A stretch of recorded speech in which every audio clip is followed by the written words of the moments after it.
이번 주제는 냉동의 원리에 대해 알아볼까 한다. 여러분들 집에 있는 에어컨이나 냉장고가 바로 이 냉동의 원리를 이용한 것인데, 지난 시간에 냉동의 뜻에 대해 알아보았고, 잠깐 소개하자면 냉동은 어떤 물질을 어느 점 이하로 꽁꽁 얼리는 것을 의미하고, 넓은 의미에서는 주위의 온도보다 낮게 만드는 것을 통칭하는데, 냉동, 냉장, 제빙, 냉각, 이 네 가지 단어의 공통점이 무엇이라 생각하는가? 전부 온도를 낮춘다는 뜻이다. 그래서 온도를 낮추는 조작은 전부 냉동이라고 할 수 있겠다. 그럼 냉동의 뜻은 이제 이해했을 거라 믿고, 그럼 냉동은 대체 어떤 원리에 의해서 차갑게 되는 걸까? 그건 냉매라는 친구의 힘을 빌린 것인데, 그럼 냉매는 뭐냐? 냉매는 열을 잘 전달하기 위해 냉동장치에서 사용하는 액과 가스가 혼합된 물질이라고 볼 수 있는데, 반대로 보일러를 생각해보자. 추운 겨울에 방안을 따뜻하게 하기 위해서 보일러를 돌리지 않는가? 보일러에서 불을 떼어 물을 데우고 데운 물로 방안 곳곳을 순환시키거나 따뜻한 물을 만들어 샤워를 하기도 한다. 그래서 열을 전달하는 녀석은 열매라고 하고, 여기서 열매는 먹는 열매가 아니고 열을 응분하는 물질을 의미한다. 그리고 냉동장치에서는 차가운 열을 전달한다고 하여 열매가 아닌 냉매라고 이름을 붙인 것이다. 다시, 열을 전달하는 녀석은 열매, 냉열을 전달하는 녀석은 냉매라고 부른다. 이제 이해가 좀 되었는가? 그럼 냉매 종류는 몇 개나 될까? 물도 냉매이고, 공기도 냉매이고, 이산화탄소도 냉매이고, 암모니아마저도 냉매이다. 냉매는 냉매 명명법에 따라 리프리저레이션의 첫 자인 R을 붙이고, 각각의 냉매마다 고유 번호가 정해지는데, 물은 R717번, 공기는 R729번, 이산화탄소는 R744번, 암모니아는 R718번이 부여된다. 냉매의 종류는 수도 없이 많고, 이런 것을 다 배울 수도 없다. 그래서 냉동장치에서는 열을 전달하는 녀석들은 전부 냉매라고 부르는 것이다. 그럼 에어컨이 어떻게 방안을 차갑게 만드는지 그 원리에 대해 간단히 알아보자. 이해를 돕기 위해 짐을 가득 싣고 고속도로를 달리는 트럭을 상상해보자. 이때 냉매는 짐을 운반하는 트럭이라 가정하고, 냉매배관은 트럭이 달릴 수 있는 도로라고 가정하고, 트럭에 잔뜩 실린 짐은 열 에너지라고 가정하겠다. 우리가 잘 아는 에어컨을 예로 들어보자. 에어컨은 기본적으로 냉동에서 가장 많이 쓰이는 증기 압축식 냉동장치다. 냉매를 압축하고 응축하고 팽창하고 증발하는 이 과정을 무한 반복하는 사이클을 이루는데, 아무튼 이 증기압축식 냉동장치는 네 가지의 주요 장치로 구성되어 있고, 압축기, 응축기, 팽창밸브, 증발기 순으로 밀폐된 냉동장치를 순환하게 된다.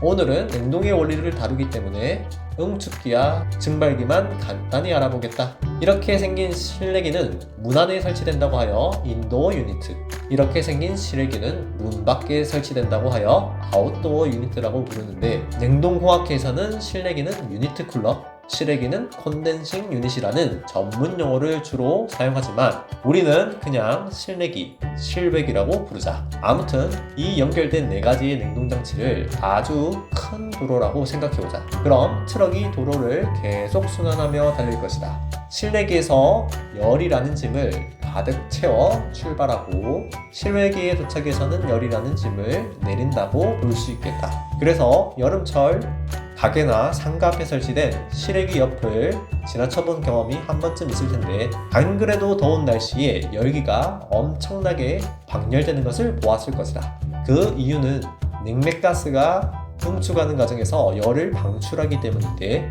이것을 응축 잠열이라고 부르게 된다. 만약 이때 열을 내뿜지 않으면 고온과압의 냉매가스가 응축을 할 수 없기 때문에, 짐을 가득 싣고 있는 트럭이 짐을 내리지 않으면 더 이상 달릴 수 없는 것처럼, 냉매도 응축되지 않으면 정상적인 냉동 사이클을 돌릴 수 없게 된다. 그럼 어떻게 냉매가 열을 그렇게 쉽게 나를 수 있을까? 그건 냉매의 특성인 증발잠열을 이용한 것인데, 우리 주변에서도 쉽게 그 현상들을 볼 수 있다. 샤워를 하고 나왔을 때 몸에 묻어있던 물이 증발하게 되면 나도 모르게 덜덜 떨지 않는가? 그 이유는 물이 증발하면서 우리 체온을 뺏어가기 때문이다. 또 주사를 맞을 때 생각해보자. 알코올이 묻은 솜으로 피부를 닦으면 알코올이 증발하면서 체온을 빼앗아가게 된다.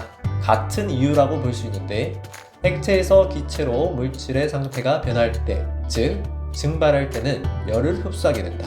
이것을 열을 다루는 학문, 연력학에서는 잡열이라고 부르고 상태가 변할 때 흡수하거나 방출하는 열을 의미하게 된다. 상태가 변할 때 온도는 변하지 않고 일정하며 온도의 변화가 눈금으로 확인되지 않는다. 쉽게 말하면 온도는 일정한데 열만 들어왔다 나갔다 하는 것을 볼 수 있다.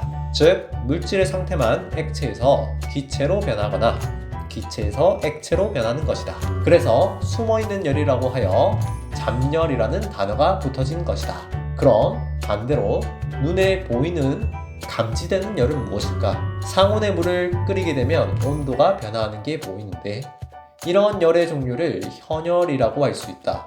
현열과 잡열은 다음 편에서 다뤄보겠다. 아무튼 냉동의 원리는 증발할 때 흡수하는 열, 즉 증발잡열을 이용한 것인데 냉매의 특성상 압력을 낮추게 되면 더 많은 잡열을 이용할 수 있다.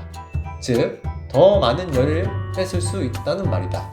이렇게 냉매는 압력과 연관성이 높은 녀석이다.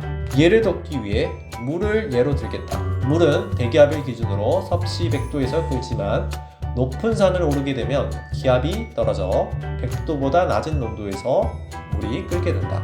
그럼 좀 더 압력을 낮추면 점점 끓는 점이 낮아질 것이고 완전 진공에 가까워지면 물의 증발 온도는 약 섭씨 5도 정도에서 끓게 된다.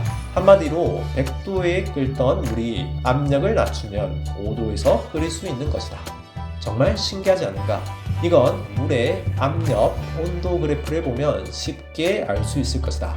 압력이 낮아짐에 따라 끓는 점이 낮아지는 것이다. 정리하자면 증발할 때는 주위의 열을 흡수하기 때문에 방안이 시원해지는 것이고 이때 냉매는 냉동장치에서 팽창 밸브라는 장치를 통과하면서 압력이 낮아지게 된다. 액체 상태의 냉매가 응축기에서 팽창 밸브를 통과하게 되면 액과 가스가 공존하는 습층기 영역으로 들어오게 되고 주위에서 조그만 열을 가해도 팍팍 증발이 일어나게 된다. 증발이 팍팍 된다는 것은 그만큼 주위의 열을 빼앗아간다는 의미고 결론은 냉동이 된다는 의미다.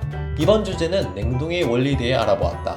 여러분의 이해를 돕는 냉동과학 채널이었습니다. 이제 암기식 공부는 그만 이해를 기반으로 하는 쉽고 재밌는 냉동과학 채널과 함께 이 영상이 유익했다면 구독, 좋아요, 알람 설정까지